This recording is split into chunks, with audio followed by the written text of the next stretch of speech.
ഗും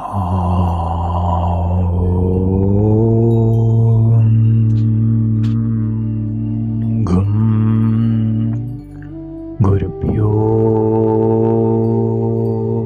നമഃ. ഏവർക്കും പ്രണാമം. നമുക്ക് ശ്രീ വാൽമീകി രാമായണത്തിലേക്ക് തന്നെ മടങ്ങാം. ദ്വാദശാബ്ദയജ്ഞം നടത്തിക്കൊണ്ടിരിക്കുന്ന എൻ്റെ സമീപത്തിലേക്കാണ് ശ്രീ നാരദൻ ബ്രഹ്മസദസ്സിൽ വന്നത്. ഞാൻ ശാസ്ത്രവിധി അനുസരിച്ച് വന്ദിച്ച് സൽക്കരിച്ചു. എൻ്റെ കർമ്മത്തിൽ സന്തുഷ്ടനായി എന്നെ അനുഗ്രഹിക്കുവാൻ ഈ കഥ പറഞ്ഞു. ഈ സഭയിൽ അങ്ങയുടെ ഭക്തിക്ക് മുന്നിൽ മനോഹരവും പാവനവുമായ ഈ കഥാമൃതത്തെ വിശദമാക്കി. ഹേ മഹാബാഹോ രഘുരാമ, ദുരാത്മാവായ രാവണൻ എല്ലാം അറിഞ്ഞുകൊണ്ടാണ് സീതയെ കട്ടത്. അങ്ങയുടെ കൈകൊണ്ട് മരിക്കുവാൻ വേണ്ടി മാത്രം അങ്ങാണ് ദേവദേവനായ ശ്രീനാരായണൻ.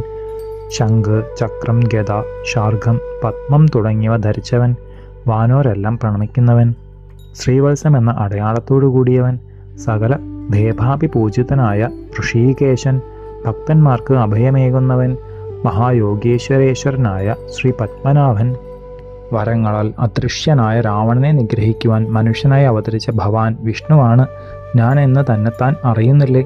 മഹാപ്രഭുവായ അവിടുന്ന് അഗ്നനെ പോലെ ആകാതെ തന്നെത്താൻ സ്മരിക്കൂ. ലോകവിധാതാവ് അവിടുത്തെ പറ്റി പറഞ്ഞിട്ടുള്ളത് ഇപ്രകാരമാണ്: ഗുഹ്യത്തേക്കാൾ ഗുഹ്യൻ, ത്രിവേദസ്വരൂപി, ത്രിഗുണവാൻ, ത്രിധാമാവ്, ത്രിപദാത്മകൻ, ത്രികാലകർമ്മി, ത്രൈവിധ്യൻ, ത്രിദശാരിഹന്താവ്. ദേവേന്ദ്രാനുജനായ അതിഥിക്ക് ജനിച്ച അവിടുന്നല്ലേ മഹാബലിയെ ബന്ധിക്കുവാൻ 3 ലോകങ്ങളും മൂവടിയായി അളന്നത്? സനാതനനായ മഹാവിഷ്ണുവാണ് അവിടുന്ന്. ലോകാനുഗ്രഹത്തിനു വേണ്ടി മനുഷ്യരൂപത്തിൽ അവതരിച്ചു ദേവദേവനായ അവിടുന്ന് സുരകാര്യങ്ങളെല്ലാം നടത്തിക്കഴിഞ്ഞു. പുത്രമിത്ര ബന്ധുക്കളോടുകൂടിയ മഹാപാപി രാവണനെ സംഹരിച്ചു. ദേവന്മാരും തപസ്വികളും മുനീന്ദ്രന്മാരും സന്തുഷ്ടരായി. ജഗത്തെല്ലാം അങ്ങയുടെ അനുഗ്രഹത്താൽ ശാന്തമായി. അവനിജയായ സീത സാക്ഷാൽ മഹാലക്ഷ്മി തന്നെയാണ്. ശുഭാംഗിയായ ദേവി അവിടത്തേക്ക് വേണ്ടിയാണ് ജനകരാജ ഋഷി സുതയായി വളർന്നതും. ലങ്കാനഗരിയിൽ അമ്മയെപ്പോലെയാണ് രാവണൻ ജാനകി ദേവിയെ സശ്രദ്ധം നോക്കിയിട്ടുള്ളത്. അനശ്വര യശസ്വിയായ അവിടത്തോട് എല്ലാം ഞാൻ പറഞ്ഞു കഴിഞ്ഞു. ബ്രഹ്മപുത്രനായ സനൽകുമാര ബ്രഹ്മഋഷി രാക്ഷസേശ്വരനോട് പറഞ്ഞ പോലെ തന്നെ ശ്രീ നാരദൻ എല്ലാം എന്നോടും വിവരിച്ചു. സനൽകുമാരൻ അവനോട് പറഞ്ഞതുപോലെ അതിവേഗത്തിൽ അസുരേശ്വരൻ ചെയ്തു തീർത്തു. ശ്രാദ്ധകർമ്മ സമയത്ത് വിപ്രവരന്മാരുടെ സമീപത്തിൽ വെച്ച് വിദ്വാനായൊരുവൻ ഈ കഥ വിവരിച്ചാൽ പിതൃക്കൾ അതിസന്തുഷ്ടരായിത്തീരും. അവർക്ക് കൊടുക്കുന്നതെന്തും അക്ഷയവുമാവും. കമലദള ലോചനനായ ശ്രീരാമചന്ദ്രൻ അനുജന്മാരും ഒത്തിരുന്ന് ഈ കഥ കേട്ട് അത്യധികം വിസ്മയപ്പെട്ടു. സുഗ്രീവൻ തുടങ്ങിയ വാനരശ്രേഷ്ഠന്മാരും വിഭീഷണ ചക്രവർത്തിയും മന്ത്രിമാരും സാമന്ത രാജാക്കന്മാരും അമാത്യവരന്മാരും ബ്രാഹ്മണന്മാർ, ക്ഷത്രിയന്മാർ, വൈശ്യന്മാർ, ധർമ്മശാലികളായ ശൂദ്രന്മാർ തുടങ്ങിയവരും പൗരമുഖ്യന്മാരും ആശ്ചര്യം കൊണ്ട് വികസിച്ച നേത്രങ്ങളോട് കൂടിയവരായി തീർന്നു. ഭക്തിയും പ്രീതിയും ഒത്തുചേർന്ന നേത്രങ്ങൾ എല്ലാവരും രഘുവരനിൽ സമർപ്പിച്ചു. ആ ദിവ്യരൂപത്തിൽ നിന്ന് കണ്ണെടുക്കുവാൻ ആർക്കും സാധിക്കാതെയായി. ബ്രഹ്മഋഷി വര്യൻ വീണ്ടും തുടർന്നു: ശ്രീരാമചന്ദ്ര, അങ്ങ് ആവശ്യപ്പെട്ടതെല്ലാം പറഞ്ഞത് കേട്ടുവല്ലോ. കാണുകയും കുശലാദി വർത്തമാനങ്ങൾ പറയുകയും ചെയ്തു. ഇനി ഞങ്ങൾ പോകട്ടെ. രാജരാജനായി വാണരുളുന്ന ശ്രീരാമചന്ദ്ര പ്രഭുവിൻ്റെ ഭരണം നാടും നഗരവും ഐശ്വര്യപൂർണമാക്കി. ധാർമ്മികങ്ങളായ കാര്യങ്ങൾ സർവത്ര നടന്നു.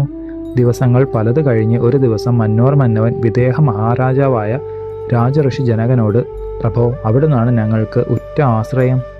ഞങ്ങളെ രക്ഷിക്കുന്നത് മറ്റാരുമല്ല, അവിടുത്തെ നിസ്തുല്യമായ ഉഗ്ര തേജസ്സിനാൽ മാത്രം. ദശകന്ധരനെ എനിക്ക് നിഗ്രഹിക്കുവാൻ സാധിച്ചു. അവിടുത്തെ ചാർച്ച കൊണ്ട് ഇക്ഷ്വാകു വംശത്തിനും മിഥില രാജ്യവാസികൾക്കും നിസ്തുല്യമായ പ്രീതി കൈവന്നു. അത് അനശ്വരമായി നിൽക്കുവാൻ സ്വരാജ്യത്തേക്ക് ഗമിക്കണമല്ലോ. അവിടുത്തേക്കായി സംഭരിച്ച രണങ്ങൾ ഉപഹാരമായി സമർപ്പിക്കുന്നത് സ്വീകരിക്കണം. സഹായത്തിന് യുവരാജ ഭരതനും ഒന്നിച്ചു പോരും.